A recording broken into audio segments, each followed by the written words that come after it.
रोज किसी के यहाँ जाओगे तुम माता सती से भगवान शिव कह रहे हैं कि सती कहाँ रोज रोज जा रही है।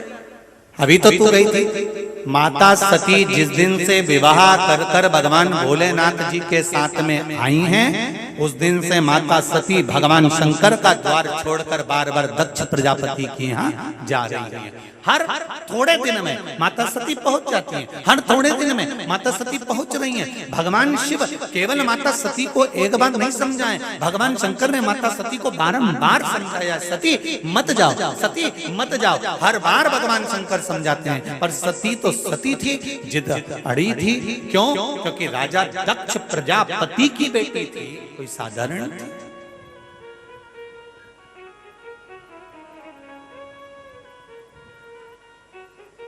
कई बार जिद हमारे सामने आकर खड़ी हो जाती है। क्या खड़ी होती है? जिद। ये अदालत में जितने तलाक के केस चल रहे हैं ना, अदालत में जितने भी तलाक के केस चल रहे हैं और जितने भी बहुत सारे केस चल रहे हैं, आधे से ज्यादा केस केवल 24 घंटे में समाप्त हो जाएं अगर आप राजीनामा करना सीख लो तो। राजीनामा कब होता है? जब कोई अपने जिद को छोड़ देता है।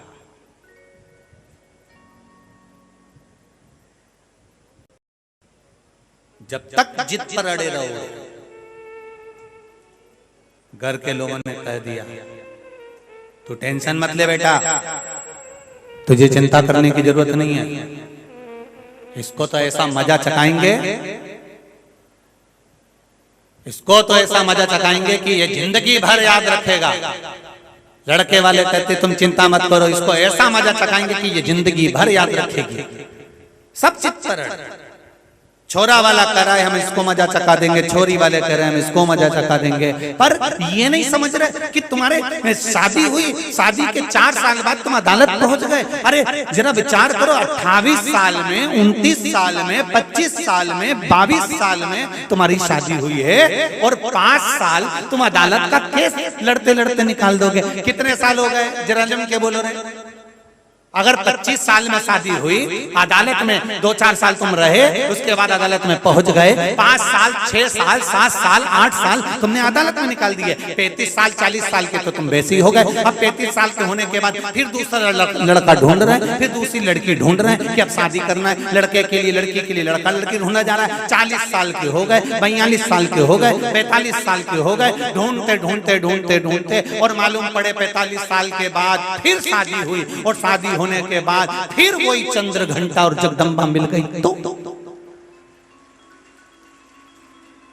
और शादी होने के बाद वही वापिस सिंदूर चढ़ा हुआ भेरू मिल गया तो अब क्या करोगे तुम विचार करो, जरा विचार करिए।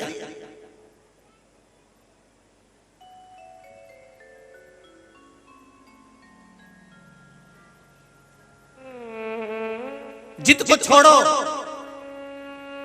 और जिद छोड़ने के बाद में अदालत में खड़े होकर राजीनामा करने का प्रयास करो कि हम राजीनामा करना चाहते हैं। अब हमें जिद नहीं करना, हमारे 10 साल चले जाएंगे। कितने साल की जिंदगी है? क्या लड़कर मर जाएंगे? अपनी जिंदगी कब जिएंगे? फुल एंजॉयमेंट अपने जीवन को हम कब जिएंगे? केवल टेंशन लेकर।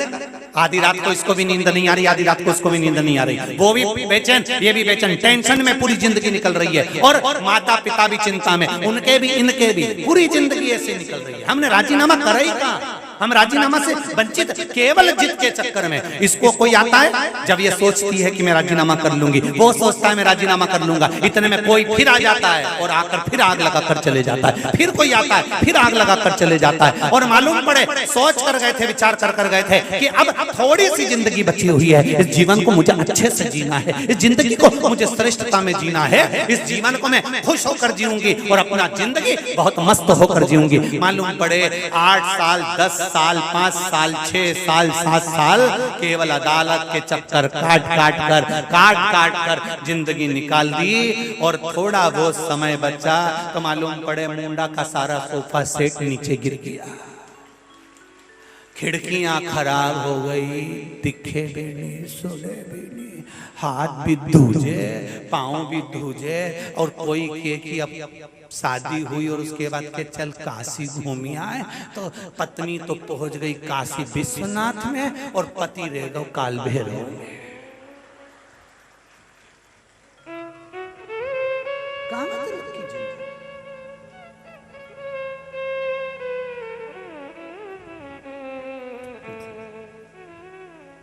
विश्वनाथ बाबा की धरा से कथा सुन रहे हो,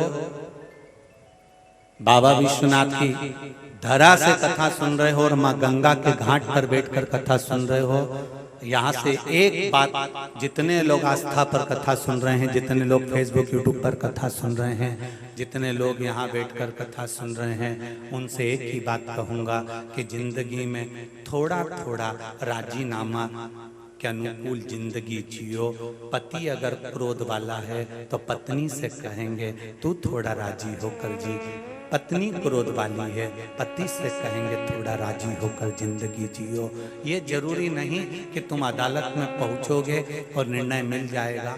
अगर तुमने किसी से 25-30 लाख रुपए तलाक लेने का ले भी लिया ना भाई, 5 लाख दो, 2 लाख दो, 4 लाख दो, क्या करोगे उसका? ये तो विचार करो, उसका करोगे क्या? क्या खुशी मिल सकती है? क्या जीवन का आनंद मिल सकता है? क्या थोड़ा धन ज्यादा मिल जाएगा तो आप जिंदगी का आनंद ले सकोगे? नहीं।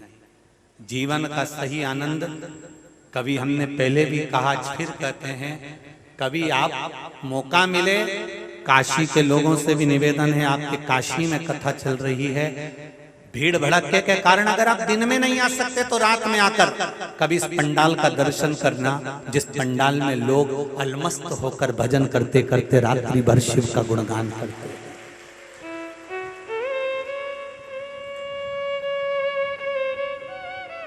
कभी विचार करिएगा।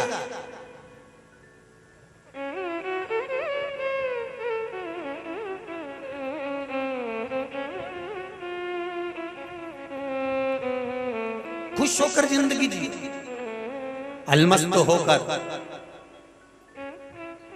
जिंदगी को जीने का प्रयास। और जितना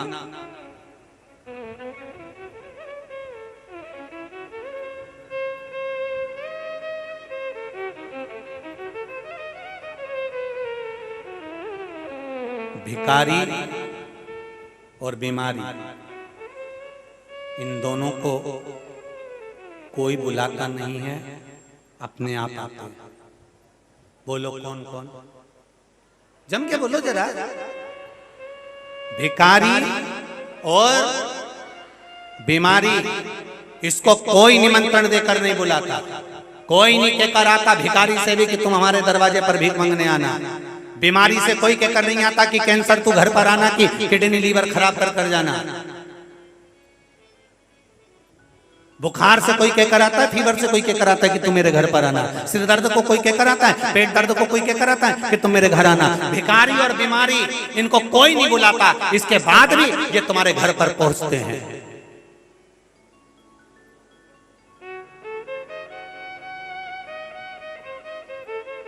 भिखारी भी तुम्हारे दरवाजे पर बिन बुलाए आ रहा है और बीमारी भी तुम्हारे दरवाजे पर बिन बुलाए आ रही है।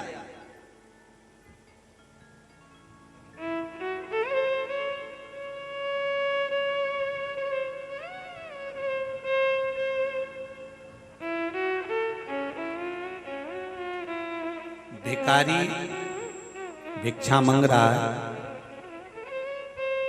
तुमने उसकी नहीं सुनी, तुमने उसकी नहीं सुनी, तो वो थोड़ी देर तो खड़ा रहेगा, उसके बाद चले जाएगा कि नहीं चले जाएगा? बोलो बोलो जरा जरा के चला जाएगा।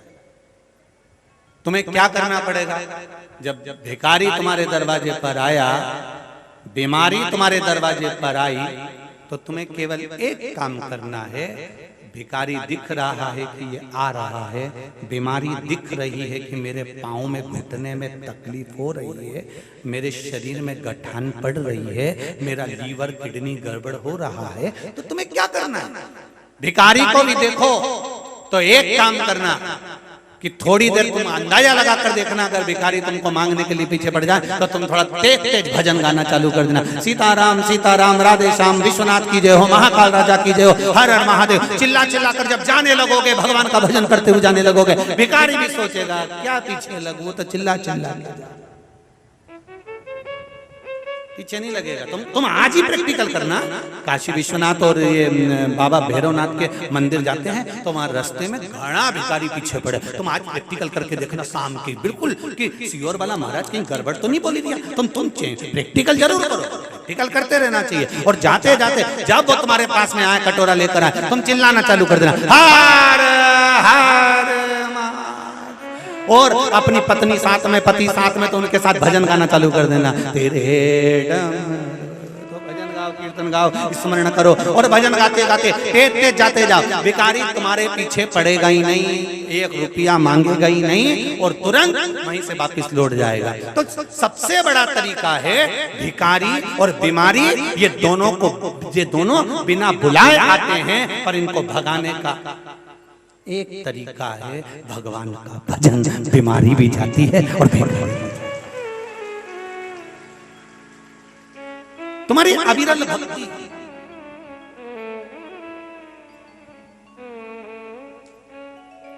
जितनी भक्ति करोगे दोनों दब जाएंगे, भक्ति से दोनों दबे।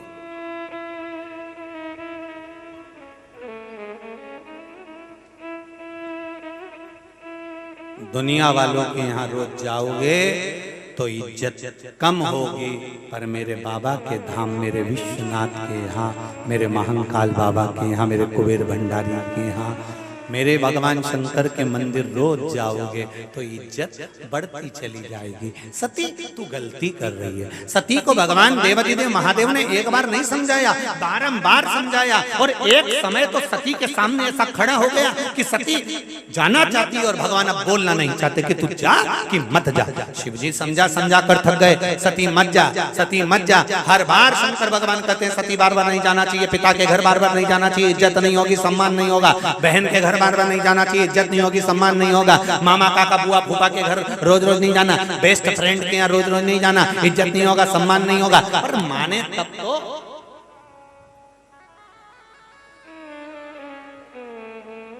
माने तब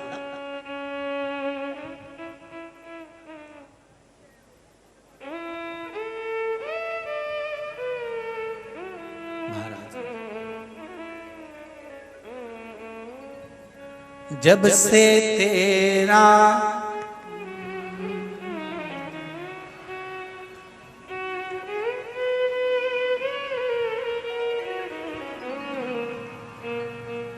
जब से तेरा गुलाम हो गया, तब से मेरा भी नाम हो गया,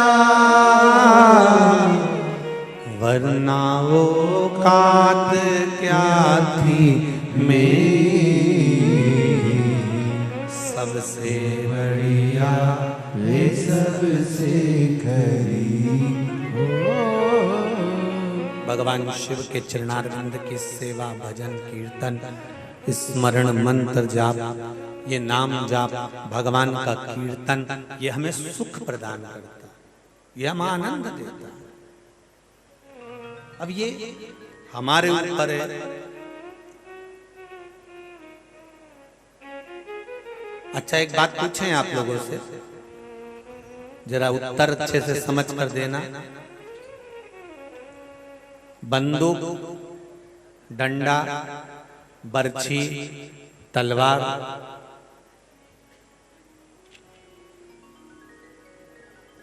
ये सब अपन क्यों रखते हैं? किस लिए रखते हैं? सुरक्षा के लिए। बोलो जरा जमीन के बोलो, काय के लिए रखते हैं? सुरक्षा के लिए।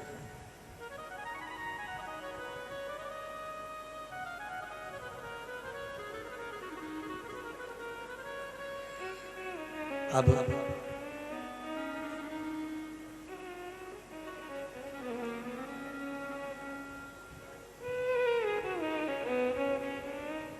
बंदूक तलवार, बर्छी, डंडे हम क्यों रखे? केवल सुरक्षा के लिए, केवल सुरक्षा, केवल सुरक्षा।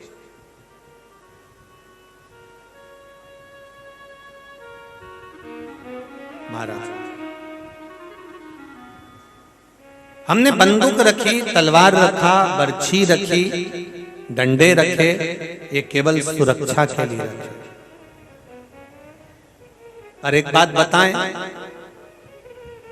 यदि बंदूक रखी, तलवार रखा, बर्छी रखी, डंडे रखे, ये आप मनुष्य से सुरक्षा कर सकते हो, जानवर से सुरक्षा कर सकते हो, पशु पक्षी से सुरक्षा कर सकते हो। और शिव महापुराण की कथा कहती है कि यदि घर में माला रखी है, हाथ में माला रखी है, गले में रुद्राक्ष की माला रखी है, तो ये विश्वास करता है कि आपको बर्छे, बंदूक और तलवार उठाने की जरूरत ही नहीं पड़ेगी।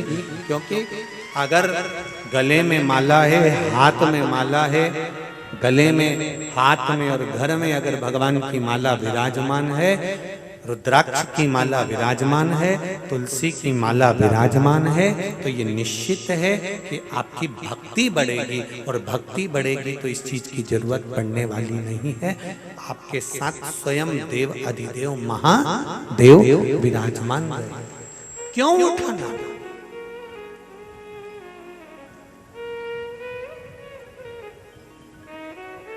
क्यों?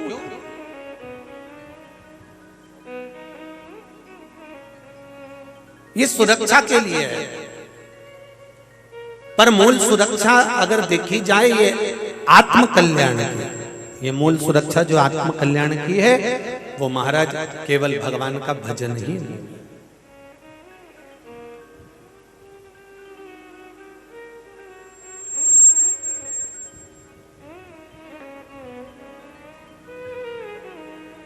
वो कहे, हे डमरूधर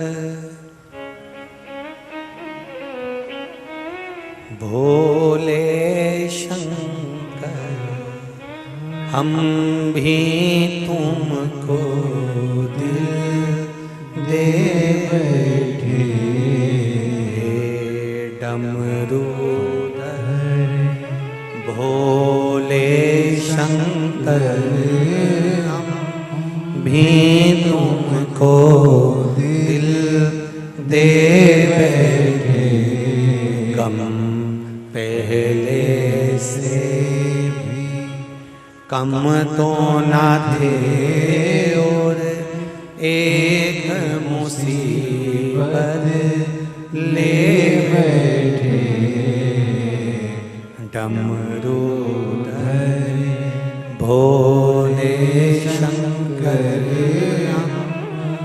भी तुमको दिल दे बैठे।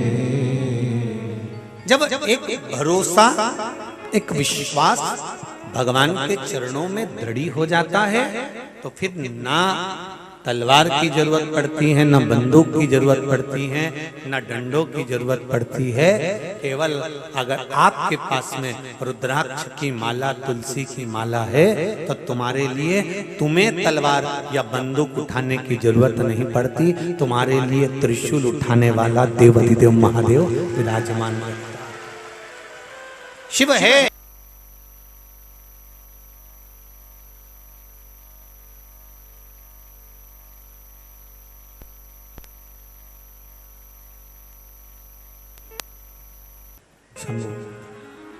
तुम्हारे लिए भगवान शंकर विराजमान है।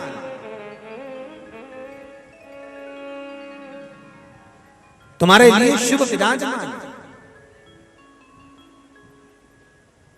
अगर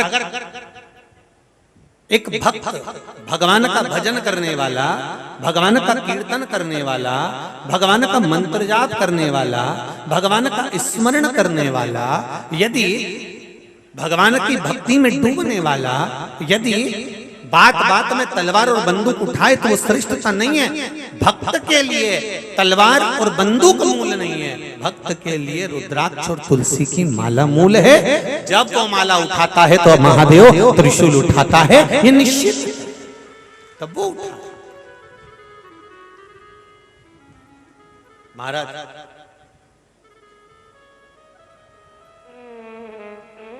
आप अपना कर्म करो, उस कर्म में सफलता मिलेगी। एक सेठ जी थे, बड़े मोटे थे, बड़े मोटे, बहुत शरीर उनका मोटापे का था। धीरे धीरे वो बीमार हो गए। बीमार हो गए तो घर में रहने लगे, और घर में रहने लगे तो पलंग पर, पहले तो कुर्सी पे बैठते थे, अब कुर्सी पे ना बैठकर पलंग पर पड़े रहने लगे। पलंग पर पड़े पड़े पड़े पड़े बहुत समय हो गया। उनका एक बेस्ट फ्रेंड मिलने के लिए आया।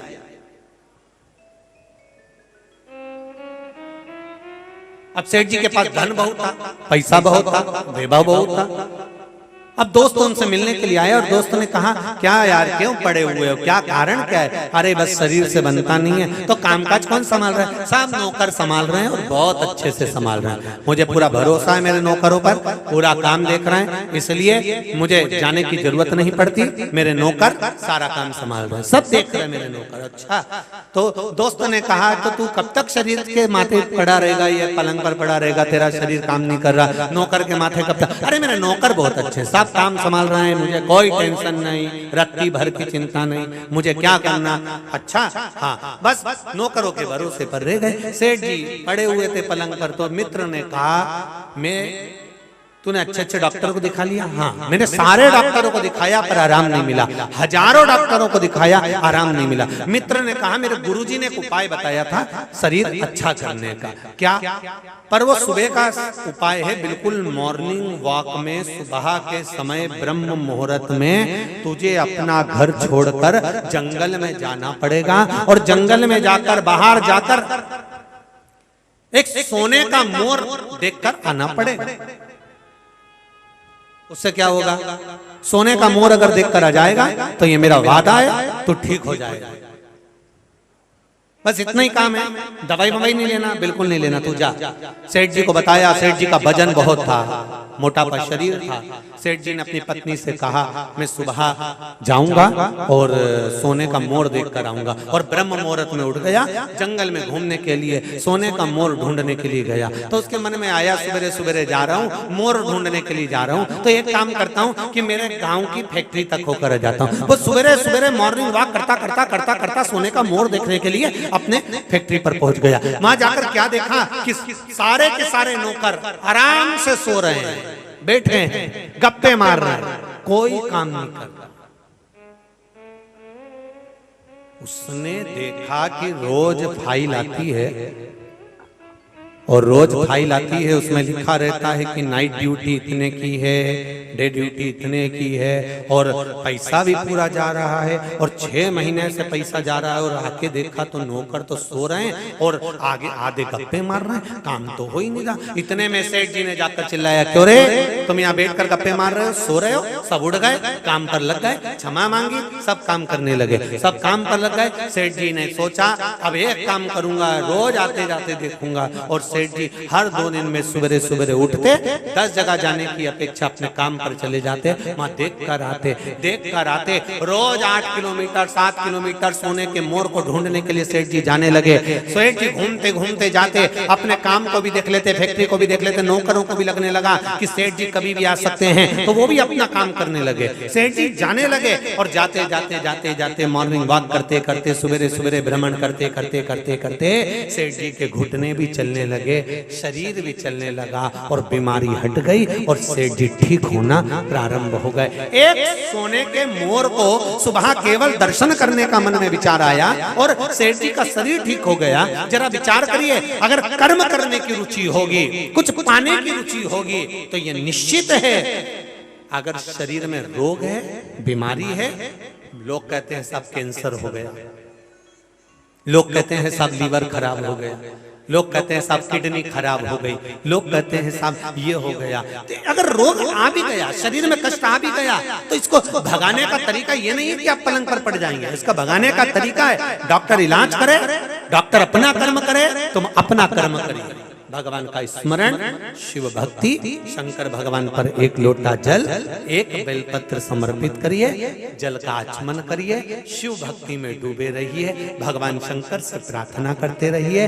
कि आपको अकाल मृत्यु का हरण करने वाला काल अधिपति महाकाल कहते हैं, आपको मृत्युंजय कहते हैं, आप सब कुछ कर सकते हो, क्या मेरा रोग नहीं मिटा सकते? जब आप कर्म करेंगे, भजन में लगेंगे, डॉक्टर अपना कर्म कर रहा है, आपको दवाई दे रहा है, गोली दे रहा है, औषधि दे रहा है, पर आप अपना कर्म जब करना चालू करेंगे तो निश्चित है कि आप उस रोग पर भी विजय प्राप्त कर कर आगे बढ़ जाएंगे, ये निश्चित।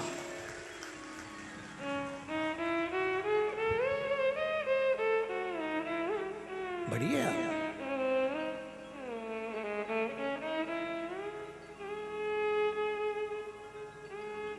ये यहाँ पर कथा में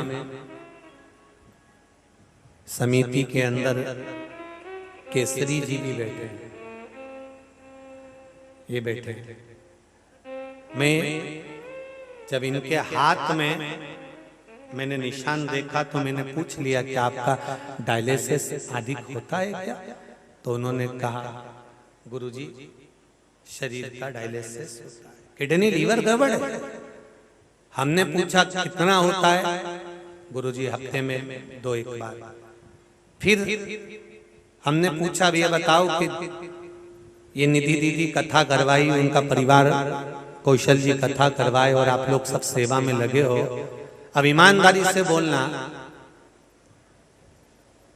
कि डायलिसिस होने की नौबत तो नहीं है, तो फिर कैसे जी मेरे को बोले गुरुदेव भगवान की ऐसी कृपा है, जिस दिन से शिव महापुराण की सेवा में लगा हूं, मैं खुद वाराणसी रहता हूं, काशी रहता हूं, पर बाबा ने मुझे सेवा का मौका दिया है तो डायलिसिस कराने जाना नहीं पड़ रहा, और बाबा की कृपा से मेरी किडनी लीवर भी काम करना चालू कर दिया, मेरी किडनी लीवर भी काम करना प्रारंभ कर दिया। ये यहीं बैठे हैं और नाम इनको पहचानते हैं ना, ये हमको जानते हैं, हम तो बस केवल काशी आए तो मिलना हुआ। श्री शिवाय नमस्तुभ्यम हो।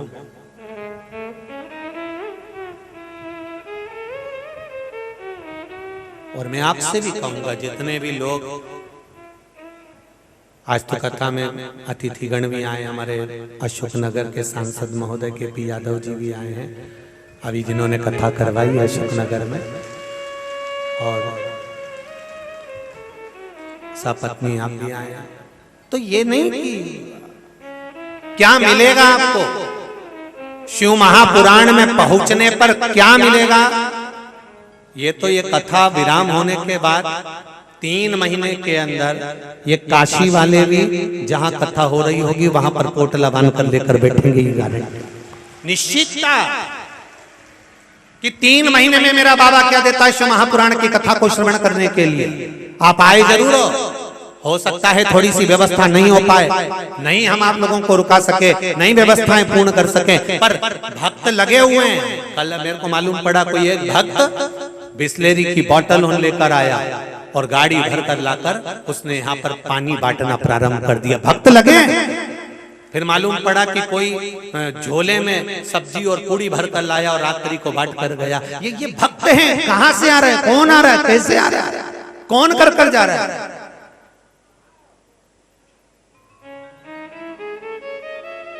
जिंदगी भर कमाया है, पर विश्वनाथ की नगरी में और विश्वनाथ की कथा में पहली बार लगाने का मौका मिला है, तो खाली नहीं रहोगे। 3 महीने के अंदर मालूम पड़ेगा कि कितना लुटाया और कितना मिला। आपको बाद में मालूम पड़ेगा, हम तो कथा करके रह जाते हैं, हम तो चले जाते हैं, पर जब पत्र आना प्रारंभ होते हैं, जैसे ये पत्रों का ढेर लगा है, ऐसे पत्र जब आना प्रारंभ होते हैं, तब मालूम पड़ता है कि कथा रस तत्व का क्या आनंद है, शिव महापुराण का क्या रस तत्व का आनंद है।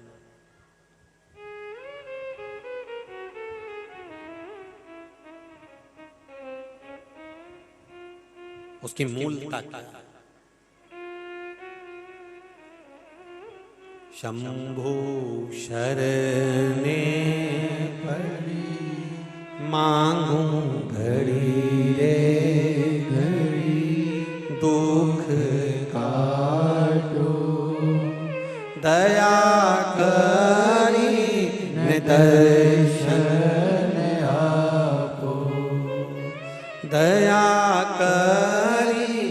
दर्शन। सती मैया को शिव जी समझा रहे, सती मन देवाधिदेव महादेव बार बार समझा रहे हैं, सती नहीं जाना चाहिए, तुम्हें बार बार नहीं जाना चाहिए। सती समझने को तैयार नहीं है। हाँ, शिव महापुराण की कथा हो आप बार बार जाइए, शंकर का मंदिर हो आप बार बार जाइए, गुरु का द्वार हो आप बार बार जाइए, परमात्मा की चौखट हो आप बार बार जाइए, कहीं से अच्छा ज्ञान मिल रहा हो आप बार बार जाइए, मना नहीं है। आप भगवान की शरणागति में बार बार जाइए।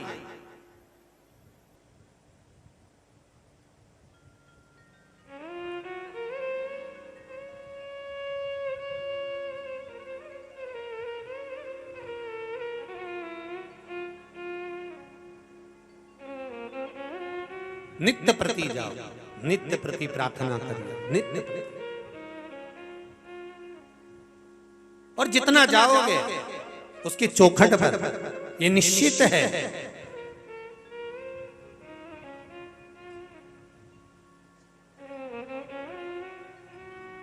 कई लोगों की अलमारी में कपड़े रखे हुए हैं, बार बार निकालता है, सोचता है गंदा हो जाएगा, बाद में पहनूंगा।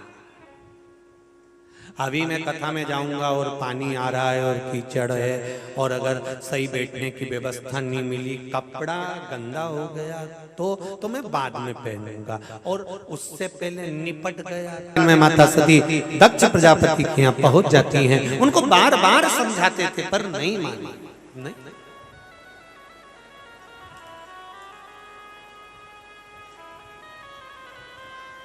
कितना समझाया जाता है। शिव महापुराण की कथा यहां तक कह रही है,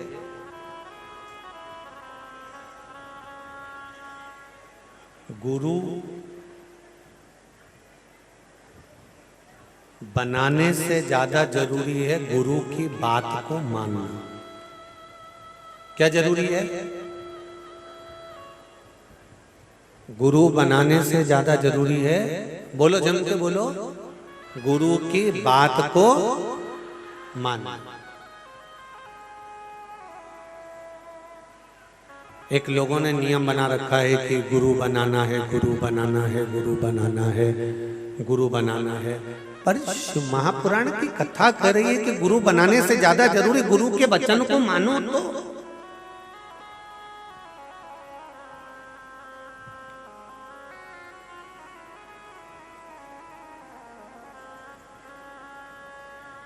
आप एक लोटा जल लेकर जब गुरु के वचन सुनकर,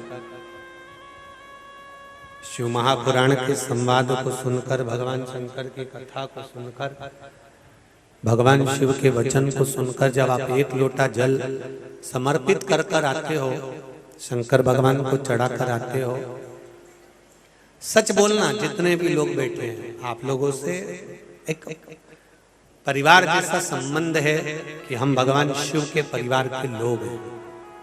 एक लोटा जल चढ़ाकर आते हो तो हृदय में खुशी मिलती है कि नहीं मिलती है? मिलती है ना? केवल जल चढ़ाने से मिल जाती है। एक पत्र आया है, देखिए उस पत्र।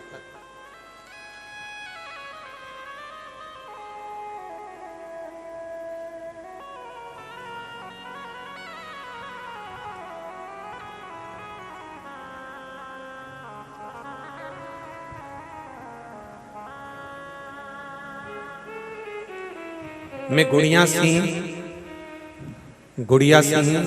बलिया उत्तर प्रदेश से आई हूँ। कहीं बैठी हूँ गुड़िया तो दोनों हाथ हिलाकर आप देवाधिदेव महादेव को प्रणाम करें। दोनों हाथ इस तरह से हिलाएं जहां कहीं भी गुड़िया बैठी हो। गुड़िया सिंह बलिया उत्तर प्रदेश से आई हूँ। श्री शिवाय नमस्तुभ्यम। कहीं बैठी हो तो दोनों हाथ हिलाएं।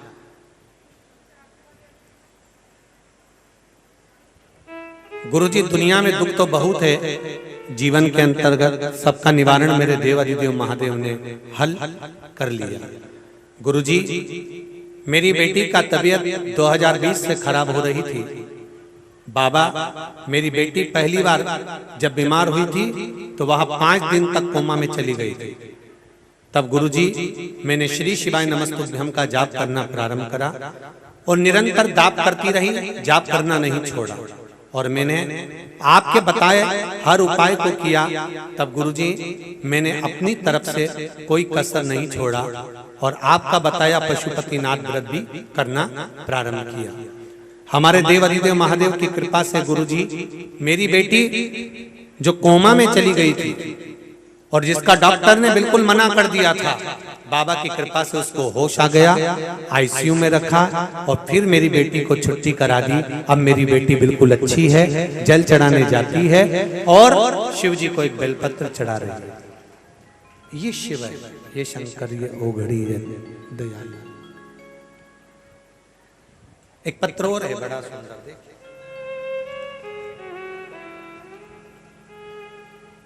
पहले तो धन्यवाद जिन्होंने कितना सुंदर शिव जी का स्वरूप बनाकर भेजा है, उनको कोटि कोटि साधु।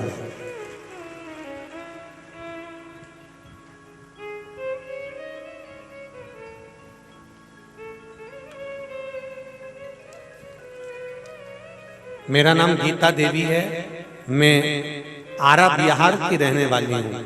कहीं बैठी हो गीता देवी तो दोनों हाथ अवश्य हिलाइए, जहां कहीं बैठी हो। मेरा नाम गीता देवी है, मैं आरा बिहार की रहने वाली हूं। मेरे दामाद नौकरी का बहुत प्रयास करे पर उनकी नौकरी नहीं लग रही थी। मुझे टीवी के माध्यम से आपके और पशुपति व्रत के बारे में पता चला। उसके बाद मैंने शिव जी से मन्नत मांगी और अगर मैं सच्चे मन से पशुपति व्रत करती हूँ तो मेरे दामाद की नौकरी लग जाए। उनके उसके बाद मैं गुरुजी के कथा निरंतर सुनती रही हूँ। बेटी और दामाद के साथ आऊंगी, मैंने बाबा से विनती करी थी। बाबा से कहा पशुपति व्रत प्रारंभ किए और पशुपति व्रत शुरू की और खत्म होते होते मेरे बाबा की कृपा देखिए गुरुदेव कि दामाद की नौकरी दरोगा में लग गई और मेरा दामाद नौकरी करने लगा। मैं बेटी और दामाद के साथ यहाँ प्रणाम करने आई हूँ। जहाँ कहीं भी बैठी हो, देव अधिदेव महादेव आपकी मन की कामना पूर्ण करे। श्री शिवाय नमस्तुभ्यं। अब शिव भक्ति में, भगवान शंकर की उपासना में, शिव के स्मरण में जो लगे हुए हो, शंकर की भक्ति में जो लगे हुए हो, रमे हुए हो,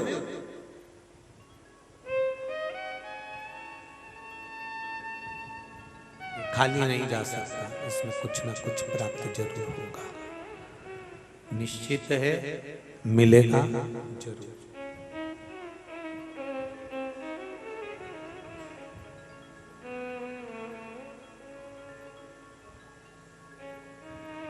खाली न जाता कोई दर से तुम्हारे, खाली न जाता कोई दर से तुम्हारे। मैं भी खड़ा हूँ नन्ही बाहें पसारे, मैं भी खड़ी हूँ नन्ही बाहें पसारे। अपने हृदय से लगा लो, गिरा जा रहा उठा लो, भोले अपने दर से अब तो न टालो, गिरा जा रहा उठा लो। उसके दरवाजे से कोई खाली नहीं है, केवल निर्मल भक्ति, विश्वास, दृढ़ता, भरोसा एक निश्चित होना चाहिए। अगर भरोसा दृढ़ है, निश्चित है, तो बाल बाका नहीं हो सकता। अकाल मृत्यु वो मरे जो काम करे चंडाल का, काल उसका क्या बिगाड़े जो भक्त हो महान का। जो शिव का उपासक, शंकर की भक्ति में जो डूबने वाला हो, उसको क्या कमी है?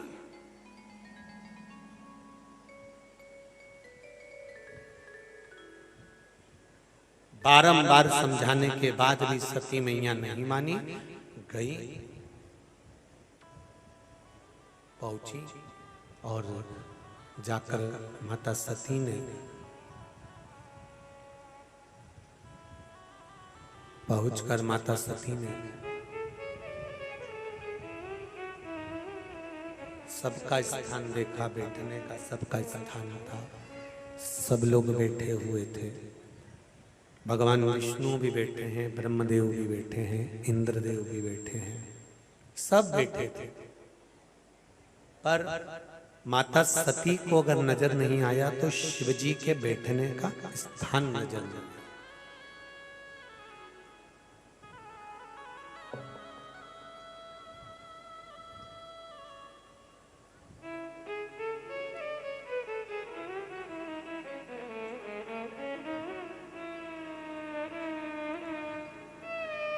सारी दुनिया में जाना, वहां जाकर बैठने की जगह ढूंढना,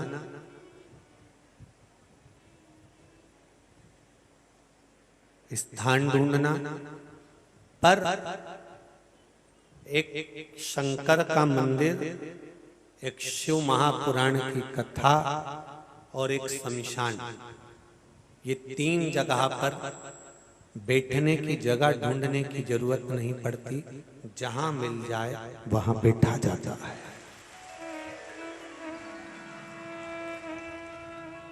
शिव पुराण, शिव का मंदिर और शमशान। आप में से कितने लोग हैं जो शमशान में जाकर भी जगह ढूंढते हो बैठने की? कोई ढूंढता है? नहीं। मुर्दा जलाने आए हैं, मुर्दे को लेकर आए हैं, शव को लेकर आए हैं, शव को जलाने के लिए चिता पर रख दिया, जहां जगह मिल गई वहां बैठ गए, जहां जगह मिल जाए वहां बैठ गए।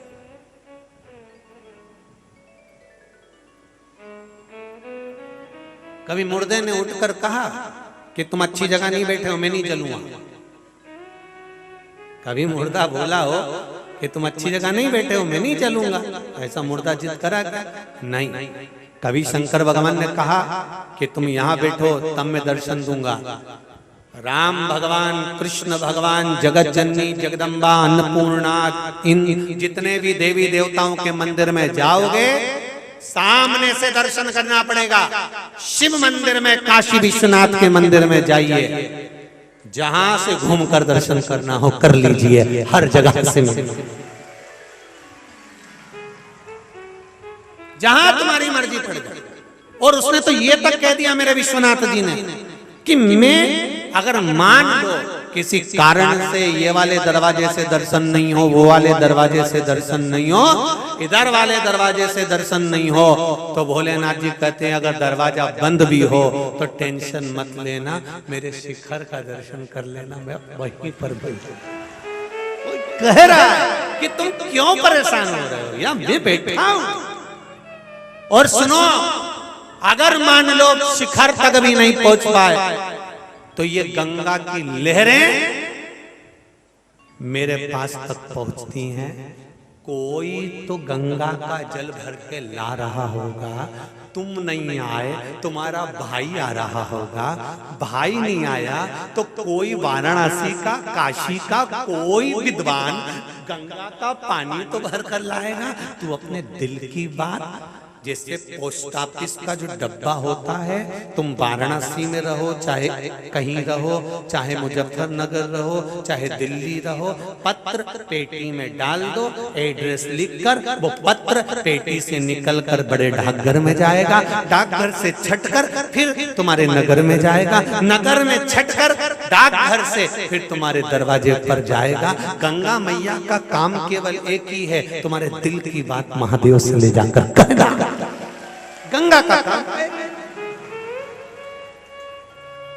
अब दिल से उससे कहते क्यों नहीं हो? हे गंगा मैया, ओ गंगा मैया, गंगा मैया, ओ गंगा मैया, अरे ओ गंगा मैया, ओ गंगा मैया, पीछा पकड़कर बोलती क्यों नहीं हो? गंगे, ओ माँ, ओ गंगा मैया, गंगा मैया, हम नहीं जा रहे विश्वनाथ बाबा के दर्शन करने, बहुत भीड़ है और क्या बताएं, दर्शन करने जाएं और चले तो जाएं, पर हम जब आते हैं तो कथा में बैठने की जगह नहीं मिलती। तो गंगा मैया आपसे निवेदन है, आप जब वहां तक जा रही हो ना तो हमारे बाबा से कह देना, बाबा मैं भी आई हूँ और बाबा ऐसी कृपा करना, ऐसी करुणा करना कि जिस कार्य के लिए मैं आई हूँ बड़ी आस और विश्वास लेकर आई हूँ, मेरी झोली भी खुशियों से भरना। गंगा जी जाकर शिव जी से कह देगी कि कोई आया था और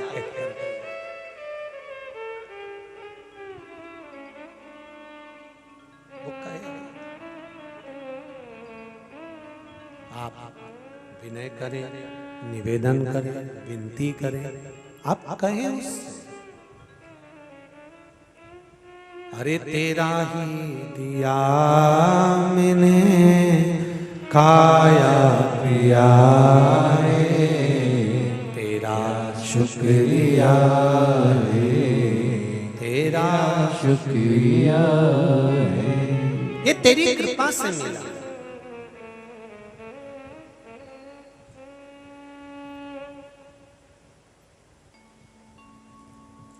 चाय बनाना किस किस को आती है? सबको। चाय में दूध काय के लिए डाला जाता है? जम के बोलो जरा सा, चाय में दूध क्यों डाला जाता है? अब आप सबको आती है तो बोलो, तुम ही तो बोली कि हमको तो आती, तुरंत हाथ खड़ा कर दिया। तो बता कि चाय में दूध क्यों डाला जाता है? तो कहोगे महाराज जी दूध डालने से चाय थोड़ी सी गाढ़ी हो जाती है और स्वाद, बोलो बोलो बोलो, अच्छा आ जाता है। पर तो स्वाद अच्छा आ जाता है तो इसलिए दूध डाला जाता है? नहीं, चाय की पत्ती कड़वी होती है, उसको उकालोगे, शक्कर कितनी भी डाल लेना, चाय पियोगे मुंह तोरा तोरा हो जाएगा। अगर दूध नहीं होगा, दूध का काम है चाय की पत्ती की कड़वाहट को, कड़वेपन को दबा देना। ये दूध का काम होता है कि कड़वेपन को दबाता है दूध, इसलिए चाय में दूध मिलाया कि चाय कड़वी ना लगे, चाय में कड़वाहट ना, इसलिए दूध उसमें मिलाया जाता है कि कड़वापन समाप्त हो जाए। अब तुमने जिसको चाय में मिलाया दूध को छाना, छानने पर दूध को अलग फेंका कि चाय की पत्ती को अलग फेंका? बोलो बोलो जम के, चाय की पत्ती को अलग फेंका। क्यों? ये कड़वा है, ये कड़वी है और दूध कड़वाहट को कम कर रहा है, इसलिए दूध को उसमें रखा, चाय की पत्ती को छान कर बाहर फेंक दिया। शिव पुराण भी वही कहती है, भक्ति का दूध हमारे चलते हुए जीवन में बनती हुई चाय में, संसार सागर में मिलाकर रखिए। बुराई की पत्ती को छान कर बाहर फेंकते जाओ, चाय का स्वाद हो जाए, चाय का स्वाद प्राप्त हो जाएगा। केवल बुराई की पत्ती को बाहर फेंकना, निंदा की पत्ती को बाहर फेंक दो, बुराई की पत्ती को बाहर फेंक दो, अहंकार की पत्ती को बाहर फेंक दो, काम लोभ तृष्णा वासना की पत्ती को बाहर फेंक दीजिए। स्वाद अपने आप बढ़ जाएगा, स्वाद बढ़ने में देरी नहीं लगेगी, स्वाद बढ़ेगा और आप रूप बढ़ेगा। ये दूध का काम है स्वाद बढ़ाना, भक्ति का काम है शंकर भगवान से मिलाना। आप कहीं पर भी रहिए, कहीं पर भी, तुम्हारी जहां मर्जी पड़े वहां रहो, और निवेदन है एक लोटा जल शंकर भगवान को चढ़ाते रहो, एक बेलपत्र, एक चावल का दाना शिव जी को चढ़ाते रहिए। 15 दिन, 20 दिन, 1 महीना, 2 महीना, 4 महीना, 3 महीना, 6 महीना तुम भगवान शंकर की भक्ति कर कर देखिए। ये मेरा विश्वास कहता है, काशी नहीं भी आओगे तो विश्वनाथ वहां आकर दर्शन देकर जाएगा। आहों में असर होगा, घर बैठे बुला लेंगे, तुम रूठे रहो भोले हम तुम्हें मना लेंगे। तुम कहीं पर भी रहो हम तुम्हें मना ही लेंगे, ये निश्चित था। बैठो बैठो, अभी देंगे माइक। बेटे, ये हमारी निश्चितता है, वो कहीं पर भी होगा, मिलेगा जरूर।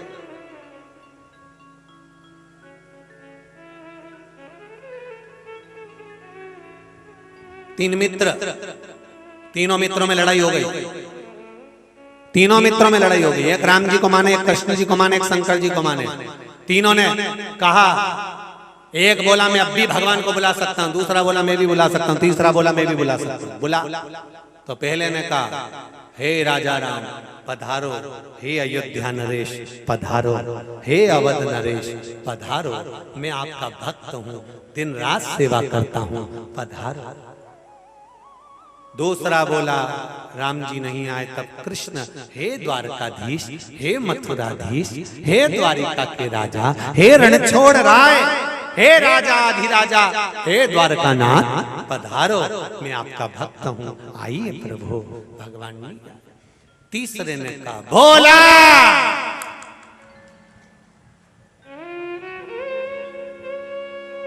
उसने कह दिया, कंकर शंकर मेरा भोला।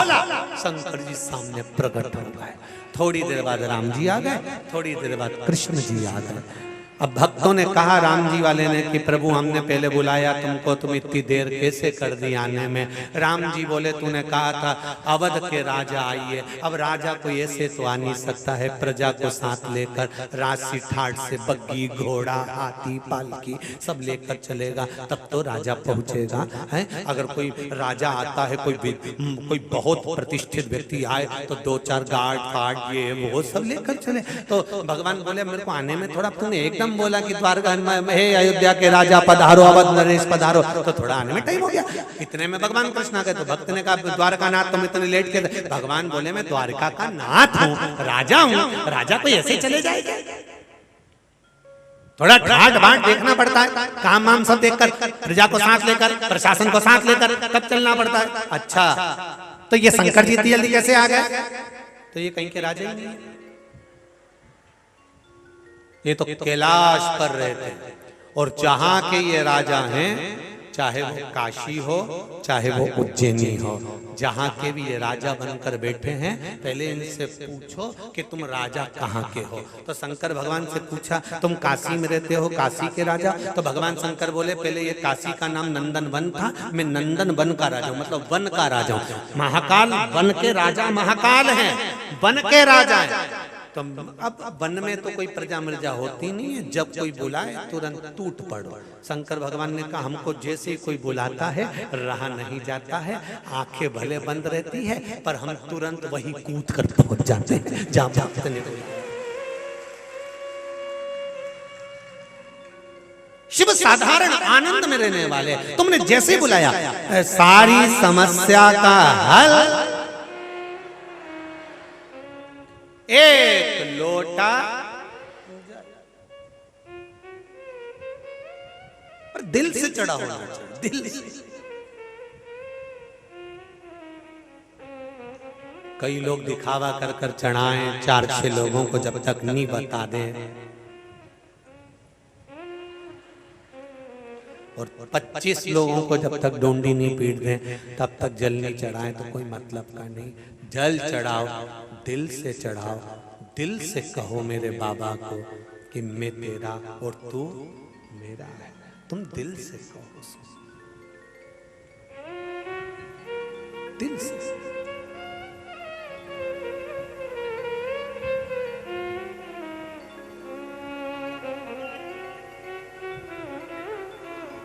अरे महाराज, जब हृदय से कहोगे, दिल से कहोगे, भाव से कहोगे तो वो सुनता जरूर है। शिव महापुराण की कथा कर रही है, अपनी बुद्धि को, अपने चित्त को, अपने व्यवहार को भगवान शंकर में जोड़ने का प्रयास करो। बुद्धि भटकेगी जरूर, चित्त गलत जगह पर जाएगा जरूर, ये चित्त गलत मार्ग पर भी जाएगा, ये बुद्धि गलत मार्ग पर भी जाएगी, पर इसको खींच कर सही मार्ग पर लेकर आओ।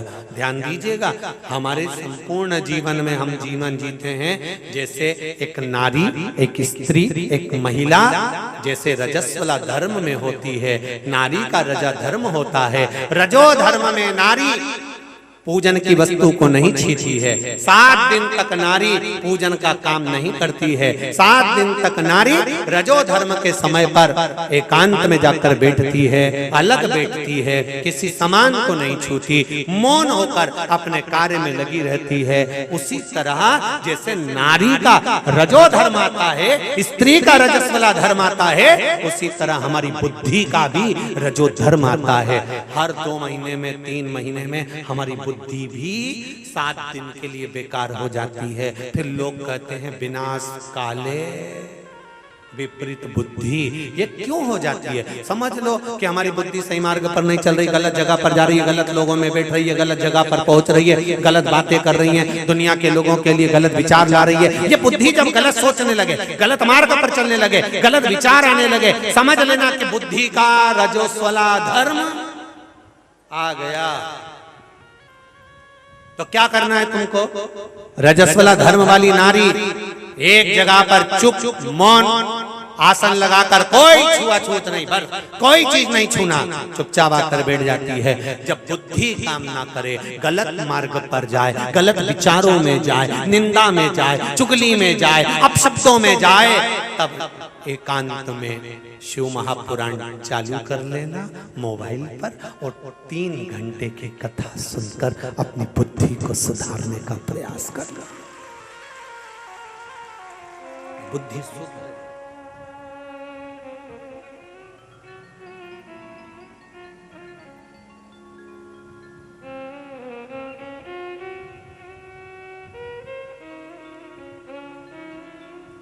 जब काशी में कावड़िया आते हैं, अरे बोलो तो जम के, कावड़िया आते हैं काशी में, सब कंधे पर कावड़ ले लेकर गंगा मैया ले लेकर बाबा विश्वनाथ को चढ़ाने के लिए भाव से।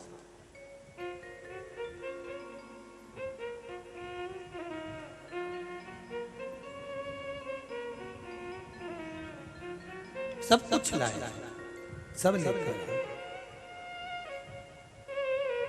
कोई कहता है कि भगवान शंकर को चढ़ाने के लिए गंगा जल लाया है, कोई कहता है भगवान शिव को चढ़ाने के लिए कोई भेंट, कोई माला, कोई बेलपत्र लाया है। शिव महापुराण की कथा कहती है जब कावड़िया 2 पांव चलकर भगवान के मंदिर तक जाता है, वो जल लाया कि नहीं लाया, पर इतना जरूर है कि हृदय लेकर शिव जी को चढ़ाने के लिए आता है। हृदय ले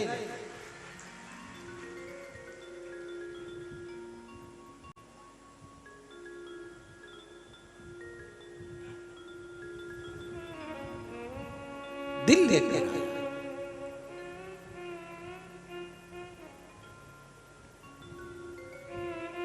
महाराज सती मैया समझा कर शिव जी हार गए। सती मैया राजी नहीं हुई, पहुंच गई दक्ष प्रजापति के यहाँ। वहां सभा में सबका स्थान देखकर थोड़ा सा क्रोध जागा।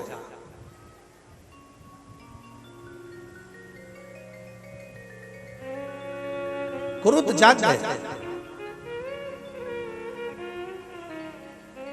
एक बेटी ने बहुत अच्छा प्रश्न किया था मंदसौर की कथा में, गुरुदेव हम क्रोध नहीं करना चाहते तो भी क्रोध क्यों आ जाता है?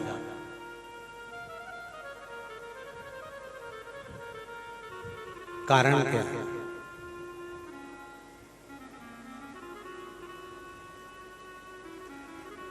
शिव महापुराण की कथा कहती है जब अहंकार अभिमान की सीमा बढ़ती है, अभिमत्ता की सीमा बढ़ती है, तब क्रोध झलकने लगता है।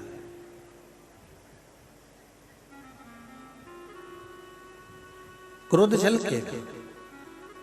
कल की कथा में कहा था आप लोगों को, आप सभी ने श्रवण करा होगा, दूध का घड़ा है तो दूध झलकेगा, तेल का घड़ा है तो तेल झलकेगा, पेट्रोल का घड़ा है तो पेट्रोल झलकेगा, भक्ति का घड़ा है तो भक्ति झलकेगी, क्रोध का घड़ा है तो क्रोध झलकेगा, अहंकार का घड़ा है तो अहंकार झलकेगा।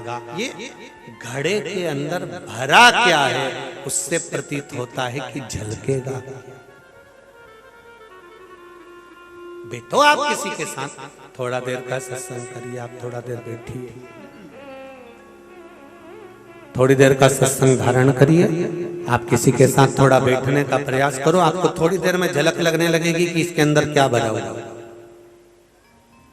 भजन करने वालों के साथ बैठोगे तो थोड़ी देर में वो जब फालतू बैठी रहेगी ना, तुम देखना यहाँ पर जब कथा पूरी हो जाती है तो माताओं को देखना, जब फालतू बैठी रहती है तो चालू हो जाती है, काशी में खुली है दुकान गौरा मैया, वो चालू, ये देखो चालू, वो बस भजन चालू हुआ और ये उठी चालू। अरे क्या लोगी गोरा क्या लोगी, अभी तो चालू नहीं हुआ, ये देख लो। शिवा नमस्तु भोला सब दुख काटो मारा, ओ भोला सब दुख काटो मारा। शिव शंकर जपू तेरी माला, बोले बाबा जपू तेरी माला, भोला सब दुख काटो मारा, ओ भोला सब दुख काटो मारा। शिव कथा कर रही है, भगवान शंकर का संवाद कर रहा है, भगवान शंकर की पावन कथा रस तत्व कह रहा है। पहले तो हमारे बीच में स्वामी जी पधारे, एक बार जोरदार ताली बजाकर उनका स्वागत।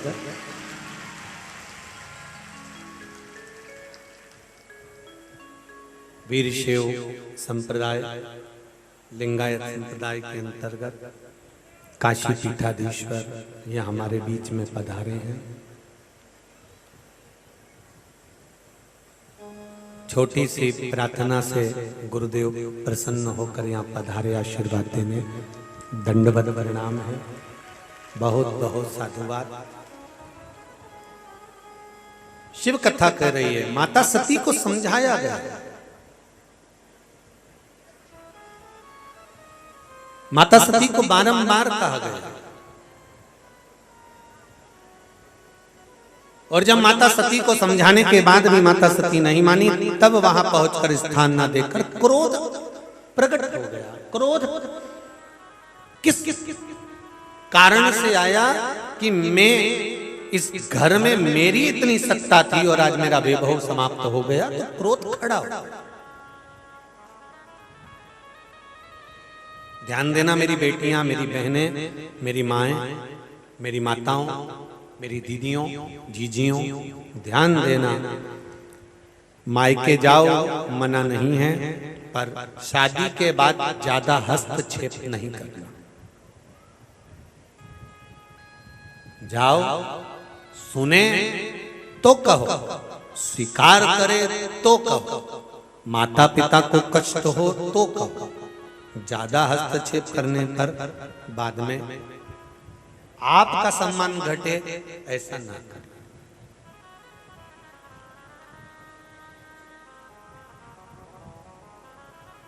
आपकी वाणी की अगर कीमत रहे तो श्रेष्ठता है, श्रेष्ठता। हमने पहले भी कथा में कहा, पहले दिन कथा के माध्यम से जब लगा कि कथा की व्यवस्था नहीं हो पा रही, तब आदरणीय सतुआ बाबा जी को हमने खबर करी, फिर आदरणीय सांसद महोदय केपी यादव जी को खबर करी, फिर इन्होंने दिल्ली खबर करी, आदरणीय मुख्यमंत्री जी को खबर करी, यहाँ के योगी जी को, फिर विश्वनाथ की कृपा आदरणीय योगी जी पर ऐसी हुई, फिर उन्होंने बाबा से विनती कर यह आयोजन को आयोजित करा। इस सबकी प्रबलता से ये कथा, हमको तो लग रहा था मुश्किल होगा कि काशी में कथा हो, व्यवस्था हो, पर बाबा ने साधा कराया।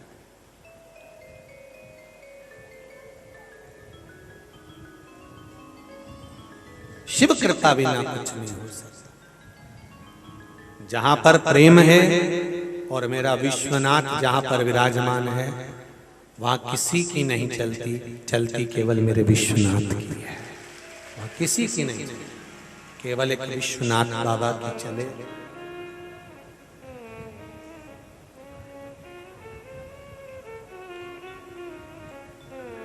महाराज देखा सती मैया का क्रोध जो उपजा, शंकर भगवान को भी क्रोध आया, क्योंकि सती तूने एक गलती कर दी। एक तो अपने पिता के यहाँ जाने की जिद करी, दूसरा तू अगर जलकर भस्म हुई तो क्रोध की अग्नि में जलकर भस्म होना था, तू यज्ञ की कुंडी में क्यों कूदी?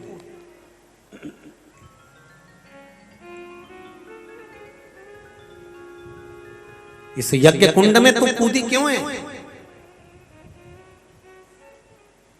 हमारा सनातन धर्म कहता है, हमारा सनातन धर्म वर्णन करता है, कोई अच्छा कार्य हो रहा हो, धार्मिक आयोजन हो रहा हो, अच्छा आयोजन हो रहा हो, राष्ट्रोत्थान का कार्य, धर्म का कार्य हो रहा हो, बन सके तो हाथ बढ़ाओ, टांग मत अड़ाओ।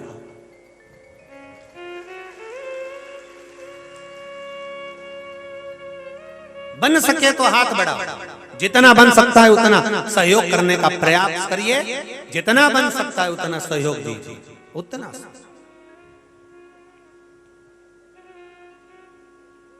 टांग मत अड़ाओ।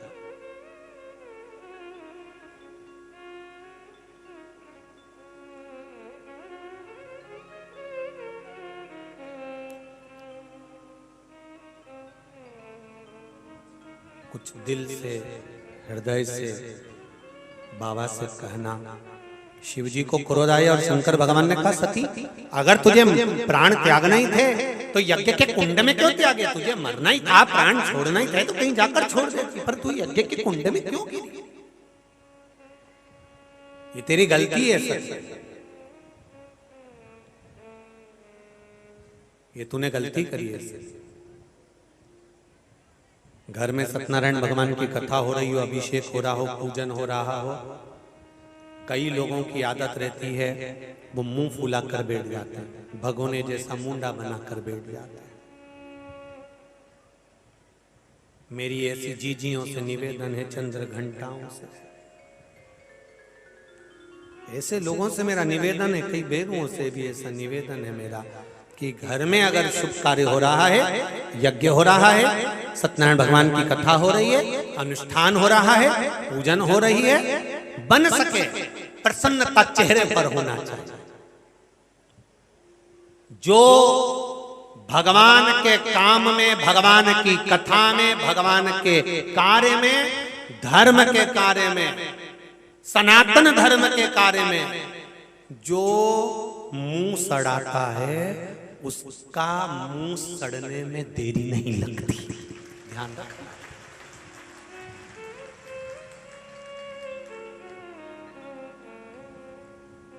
भगवान के कार्य में, शिव महापुराण की कथा में, भजन में, कीर्तन में कभी मुंह मत बनाओ। अगर तुमने मुंह बनाया तो उसने तुमको अच्छा ही बना दिया, फिर संवरना मुश्किल। कभी मुंह नहीं बनाना, कभी मुंह नहीं सड़ाना। भगवान के कार्य में तुम्हारे घर में भी अगर कोई तीज की व्रत, चतुर्थी का व्रत, पंचमी का व्रत, कोई भी व्रत आए, आप प्रसन्नता में करिए। अभी अभी ये 2-1 दिन में शायद आने वाली होगी करवा चौथ, कल है। हाँ, हम तो पहले से भी कहते आए कि करवा चौथ का व्रत करो, पर निवेदन है कि भूखे रहने से पति की उम्र नहीं बढ़ती, जितना तुम्हारे मीठे बोलने से पति की उम्र बढ़ती है। तुम एक दिन भूखा रह लेते हो और चांद में मुख देख लेते हो चलनी में और सोचते हो पति की उम्र बढ़ जाएगी। पति की उम्र नहीं बढ़ती, पति उस दिन तुम जब उसके चरण छूती हो, तुम चरण छूती हो, वो चांद को देखकर पति हाथ जोड़कर कहता है इसको परमानेंट एसी क्यों नहीं बना देता। वो भी जैसी आज है, सिर पे पल्लू मल्लू लेके धूप लगा रही, चन्नी में मुंह देख रही, मेरी आरती उतार रही, ऐसी रोज क्यों नहीं कर देते महाराज, इसको क्यों नहीं ऐसा प्रतिदिन क्यों? भूखे रहने से पति की उम्र नहीं बढ़ती है, पति की उम्र बढ़ती है तुम्हारे मीठे बोलने से, पति की उम्र बढ़ती है तुम्हारे आदर के शब्द सुनने से। तुम जब शब्दों का संबोधन करते हो तब अपना बोलने का तरीका बदल देते हो, तो आधा टेंशन में, डिप्रेशन में पड़कर उसका बीपी और शुगर सब ऊंचा नीचा होने लगता है। और केवल मैं पत्नियों के लिए नहीं कहूंगा, पतियों से भी निवेदन है, जितना समय आप घर में रहें, जितना समय आप परिवार में दें, उतने समय पर आपके चेहरे पर क्रोध नहीं होना चाहिए। जरा सा क्रोध माता सती ने करा था, हवन कुंड में कूदकर प्राणों को त्याग दिया। जरा सा क्रोध भगवान शंकर को आया तो सती को श्राप दे दिया, ए सती तू यज्ञ की कुंडी में कूदकर प्राणों को त्यागी है, मैं तुझे श्राप देता हूं कि तू कोयल का जन्म पाए। इतनी जल्दी मुझे नहीं मिल पाएगी, तुझे कोयल का जन्म मिलेगा सती, क्योंकि तू अपने क्रोध के कारण अच्छे कार्य में तुझे आगे बढ़कर काम करना था, पर तूने अच्छे कार्य को खंडित कर दिया और अग्नि कुंड में कूदकर प्राणों को त्याग दिया।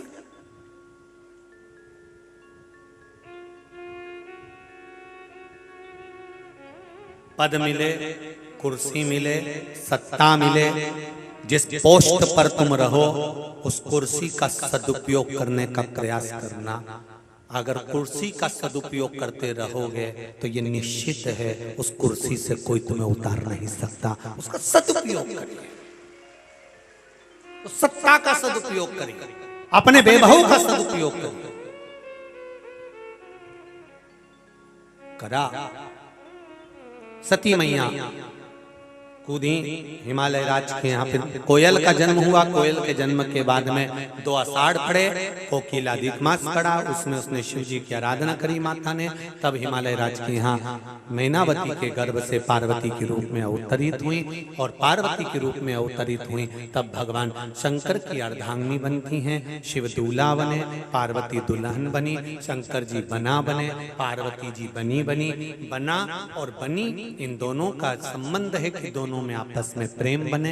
एक निवेदन आप सबसे रहेगा, कल करवा चतुर्थी है, करवा चौथ है, तो निवेदन है शिव जी के कल की कथा बड़े ध्यान से, जितने आस्था चैनल पर, फेसबुक, यूट्यूब पर सुन रहे हैं और यहाँ सुन रहे हैं, अच्छे से सुनना, जिससे माता पार्वती आपका खंड चूड़ा अन्नपूर्णा मैया काशी से कर दे, गंगा मैया कर दे। हमारे बीच में संत शिरोमणि जी आए हुए हैं, हम उनका आशीष वचन 2-4-5 मिनट का जो भी आशीष वचन हमको मिल जाए गुरु जी के सुंदर वाणी से मैं निवेदन करूंगा।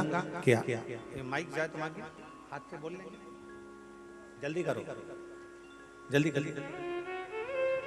गुरुदेव के आशीष वचन हमें मिलेंगे, फिर हम भगवान शंकर और पार्वती के मंगल विवाह का जब तक दर्शन कर रहे हैं, शिव पार्वती के मंगल विवाह का दर्शन। इधर से हमारे बीच में आदरणीय अशोक नगर के सांसद महोदय के यादव जी विराजमान हैं, उनसे भी निवेदन करूंगा कि वो भी व्यासपीठ के पास पधारें और शिव पार्वती का पूजन करें, और गुरु जी के बाद में वो भी काशी नरेश की एक बार जय घोष अवश्य करें। सभी लोग बैठे रहेंगे जब तक पूज्य गुरुदेव का आशीर्वाद न मिले। पूज्य गुरुदेव वीर शैव संप्रदाय से, लिंगायत संप्रदाय से हैं, जिस संप्रदाय के अंतर्गत शिवलिंग 24 घंटे गले के अंतर्गत रखा है, पहना गया है। ऐसी सुंदर आनंद के साथ पूज्य गुरुदेव का आगमन, एक बार जोरदार ताली बजाएं पूज्य गुरुदेव के लिए। 5-7 मिनट का हमको आशीष वचन, उसके बाद पार्वती जी शिव जी को माला पहना रही। हम अच्छा ढूंढने का प्रयास करेंगे, जब हम अच्छा प्राप्त करने का प्रयास करेंगे तो ये निश्चित अच्छा मिलेगा।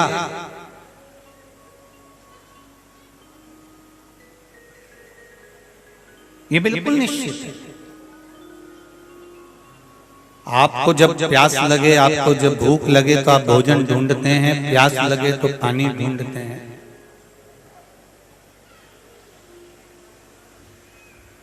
भूख लगे तो भोजन ढूंढा जाता है, प्यास लगे तो पानी ढूंढा जाता है। और जब हम ढूंढते हैं, बहुत प्रयास करते हैं ढूंढने का, और वो प्राप्त नहीं होता तो हम उसके लिए व्याकुल हो जाते हैं, हम उसको ढूंढने के लिए प्रयासरत हो जाते हैं।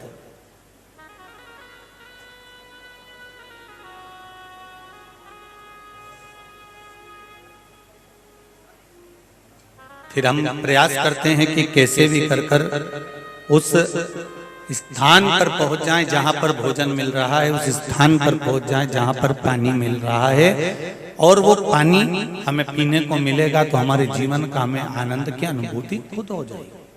हम प्रयास करते हैं।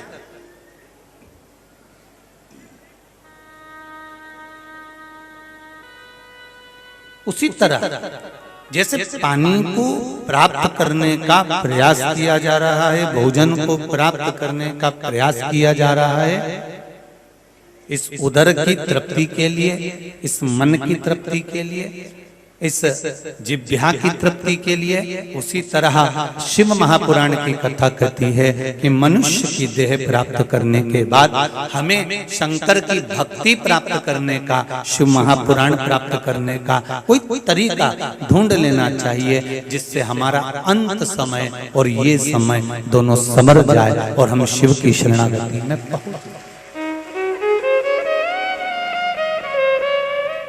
उसको संवारने का मौका है।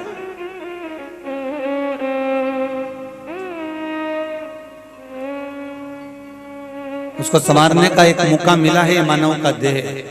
आपको कल भी कथा में कहा था, 84 लाख योनियों में अंतिम योनि है मनुष्य का शरीर, मानव की देह।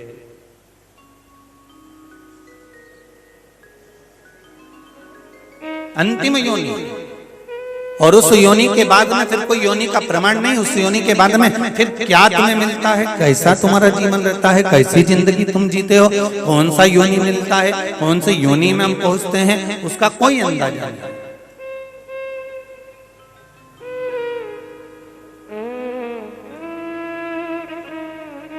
भाई किसी के घर रोज जाएंगे ना तो इज्जत कम हो जाती है। बोलो रे वाराणसी वालों, सही है कि गलत है? अरे जम के तो बोलो, अच्छी और जम के बोलो जरा, सही है? किसी के घर रोज जाएंगे तो इज्जत कम हो जाती है, पर महादेव के घर रोज जाएंगे तो इज्जत बढ़ जाती है। उसके दरबार में जाने से हमारी इज्जत।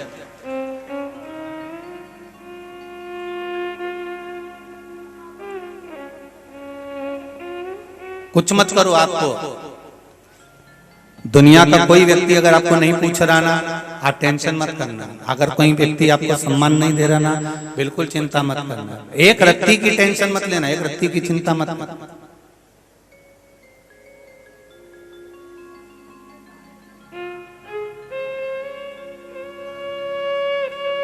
आप सब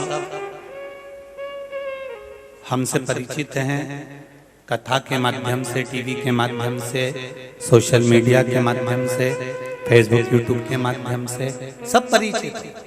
सब जानते हो कि सीहोर का निवास है, कोई साधारण सा परिवार से हम लोग निकले हुए हैं, चने का ठेला पिता करते थे, ये सब आप लोग जानते हो। पर विचार करिएगा, एक अगर किसी के यहाँ जाते और रोज रोज मांगने जाते तो कोई ना कोई दरवाजा बंद कर लेते, रोज मिलता कुछ। और हमारी माता ने और हमारे पिता ने एक ही बात, और हमारे गुरु ने भी हमको एक ही बात सिखाई कि 10 जगह जाने से अच्छा है एक परमात्मा के द्वार जाते रहे तो इज्जत बन जाए। कोई दूसरा बनाने वाला नहीं होगा, कोई दूसरा देने वाला नहीं होगा, कोई दूसरा करने वाला नहीं होगा। आप रोज किसी के यहाँ जाइए, रोज प्रति किसी के यहाँ जाकर बैठिए, पड़ोसी की दुकान पर रोज जाकर बैठ जाओ आप, आपकी इज्जत कम हो जाएगी, आपको कोई पूछेगा नहीं, आपको कोई जानेगा नहीं। और धीरे धीरे धीरे धीरे फिर कह देंगे काका जी, ए भैया जी थोड़ा सा उधर सरक के बैठना, ए भैया जी थोड़ा ऐसा बैठ जाइए, ए भैया जी, काका जी अभी थोड़े 2 घंटे बाद आ जाओगे क्या, अभी ग्राहक ज्यादा है, भैया जी थोड़े 1 घंटे बाद आ जाओगे क्या, अभी मेरे यहाँ पर मेहमान आए हुए हैं। मतलब आप रोज अगर किसी के यहाँ जा रहे हो तो तुम्हारी इज्जत घटने लगेगी, इज्जत गिर जाएगी, इज्जत समाप्त की ओर जाएगी, नीचे गिरती चली जाएगी। पर अगर आप रोज शंकर जी के मंदिर जा रहे हो, आपको कोई नहीं पूछता, आपको कोई नहीं जानता, आप तो रोज मंदिर जाना चालू करो, प्रतिदिन मंदिर जाओ, 1 लोटा जल ले जाकर शंकर भगवान को चढ़ाना चालू करो, और 20 दिन के अंदर हमको फोन लगाकर बताना कि मोहल्ले के 4 लोगों ने तुमसे पूछा कि नहीं पूछा कि कौन हो तुम, कहां से आए हो, क्यों जल चढ़ा रहे हो, कैसे चढ़ा रहे हो, उसका कारण क्या।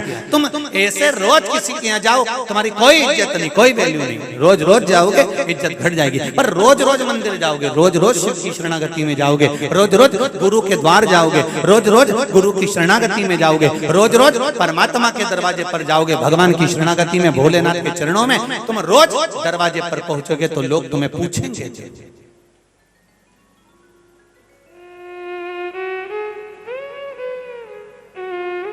पूछेंगे।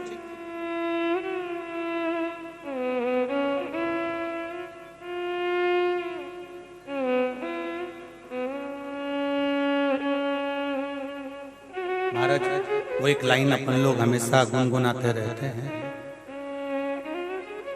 मेरे भोले तेरी नौकरी सबसे बढ़िया है, सबसे खरी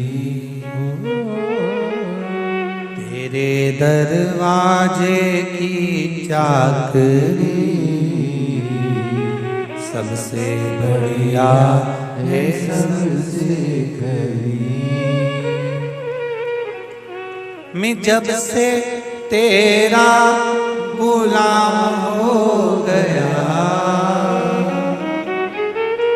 इस लाइन को आप जरा ध्यान से सुनना, जब से तेरा गुलाम हो गया, तब से मेरा भी नाम हो गया, जब से तेरा गुलाम हो गया, तब से मेरा भी नाम हो गया, वरना औकात क्या थी मेरी, वरना औकात क्या थी मेरी, सबसे बढ़िया है सबसे खरी। भोले बाबा तेरी नौकरी सबसे बढ़िया है, सबसे खरी। काशी वाले तेरी नौकरी सबसे बढ़िया है, सबसे खरी। हम आप रोज किसी के यहाँ जाएंगे, इज्जत कम होती चली जाएगी, पर आप महादेव के चरणों में जाएंगे, इज्जत बढ़ती चली जाएगी, इज्जत बढ़ेगी, घटेगी। स्वयं शिव महापुराण का, इसको ऊंचा कर दो बाबू थोड़ा सा, उसके पंखड़ियां ऊंची कर। शिव महापुराण का संवाद कर रहा है, शिव महापुराण की कथा कर रहा है, शंकर भगवान का स्मरण कर रहा है, शिव कथा कर रहे हैं।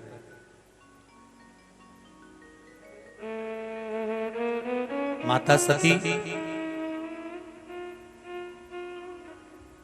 अपने पिताजी के घर पर पहुंची और पिताजी के घर पर पहुंचकर माता सती जब पिताजी के घर पर पहुंचती हैं तो उनका सम्मान नहीं हो पाता, उनका आदर नहीं हो पाता।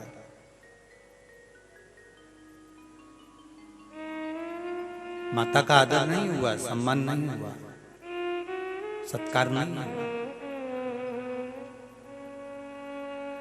जब आदर नहीं हुआ, सत्कार नहीं हुआ, सम्मान नहीं हुआ, तब माता सती क्रोध की अग्नि में, यज्ञ कुंड में कूदकर अपने प्राणों को त्याग देती।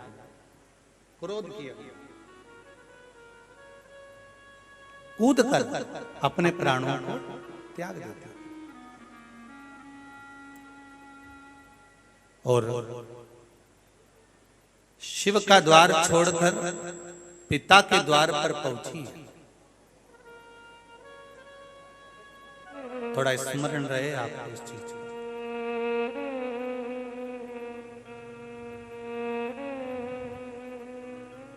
भगवान देवाधिदेव महादेव का दरवाजा, और ऐसा नहीं कि शिव नहीं समझाए, शंकर भगवान ने खूब समझाया है माता को। भगवान शिव ने खूब कहा माता सती को, कहाँ जा रही हो, क्या करोगे अपने पिता के घर जाकर? नहीं नहीं, मुझे जाना है, मुझे पहुंचना है और मैं वहां जाना चाहती हूं, मैं वहां जाना चाहती हूं। क्या करोगी तुम जाकर? क्या करोगे? बस ठीक है, क्या करोगी जाकर? मेरे पिता ने भले मुझे ना बुलाया, पर मैं जाना चाहता हूं। शिव जी ने पूछा, सती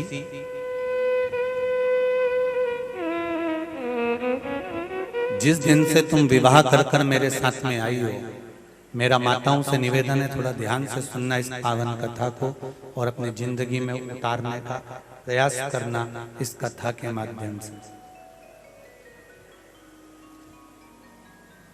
जिस दिन से तुम विवाह कर कर आई हो सती, कुछ दिन रुकती हो और अपने पिता के घर चली जाती हो। बेटियों से निवेदन है, माता पिता ने कन्यादान कर दिया, तुम्हें विदा कर दिया, माता पिता से प्रेम रखो। माता पिता जिंदा हैं तब तक मायके आओ, मना नहीं है। आदर करो, सम्मान करो, उनके लिए तत्पर रहो, मना नहीं है। पर हर 15 दिन में, हर 2 दिन में, हर 8 दिन में ससुराल से दौड़कर मायके आ जाना, ये श्रेष्ठता हमारे यहाँ नहीं है। थोड़ा लग जाएगा बुरा, कई लोगों को लग सकता है बुरा। बाद में आप हमारा विरोध भी कर सकते हो इस चीज के लिए कि तुमने कैसे कह दिया कि हम माता पिता के यहाँ नहीं जाना चाहिए। हम मना नहीं कर रहे, खूब जाओ,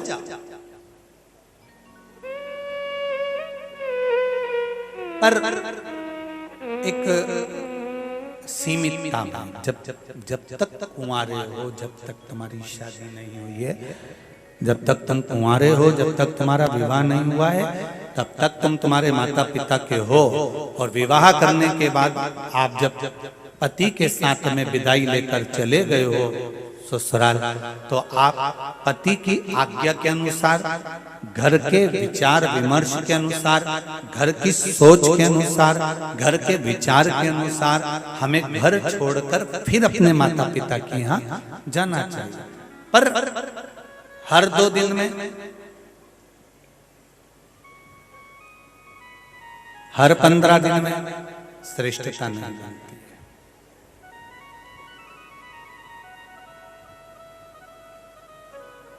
क्या होगा उससे होगा क्या? बार बार मायके जाओगे,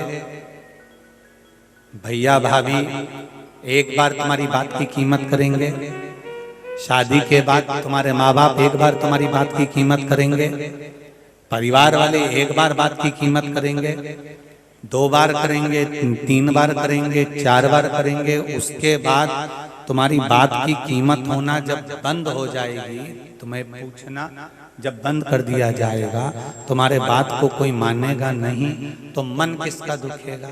बोलो जरा जरा के बोलो। माता पिता का मन दुखेगा कि भाई बंधु का मन दुखेगा कि मित्र सखा का मन दुखेगा? किसी का नहीं। मन केवल तुम्हारा दुखेगा कि मैं मेरे मायके आई और मेरी बात नहीं मानी, मेरे भाई ने, मेरी भाभी ने, मेरे भतीजे ने, मेरे पापा ने, मेरी मम्मी ने मेरी बात नहीं सुनी, मेरी माता ने मेरी बात नहीं सुनी, मेरे पिता ने मेरी बात नहीं सुनी। तुम्हें क्रोध आएगा, क्रोध आएगा तो तुम मायके में कोई संकल्प ले लोगी, आज के बाद मुझे आना ही नहीं। तो 10 एक बार जो निर्णय लेने वाली हो कि आज के बाद तुमसे बात नहीं करूंगी, आज के बाद मैं तुम्हें कोई अकल नहीं दूंगी, आज के बाद तुम्हारे मामले में बोलूंगी नहीं, तो ये सब बोलने की जरूरत ही नहीं पड़े। इसलिए हर 8 दिन में तुम मायके जाओ मती, महीना 2 महीने में जाओगी, 4 महीने में जाओगी, आदर भी बनेगा, इज्जत भी बनेगी, सम्मान भी बनेगा।